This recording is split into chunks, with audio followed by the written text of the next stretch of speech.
I'm in Chilcompton today, and I'm doing some outdoor electrics.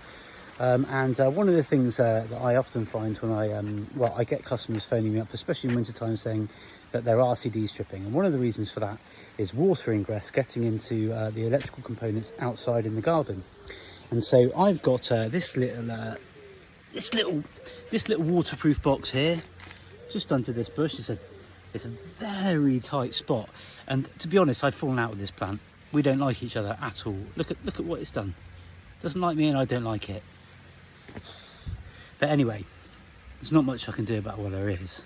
I could get an axe. It's going to get me again now. But yeah, so this little box here, I'm gonna fill it with some special gel. It's really nice to mix out. It's very gloopy, but you fill the box up and it just makes it completely sealed. So no water is getting in there for quite a few years. And so if I'm ever doing any outdoor electrics, that is one of the things that I'll put in.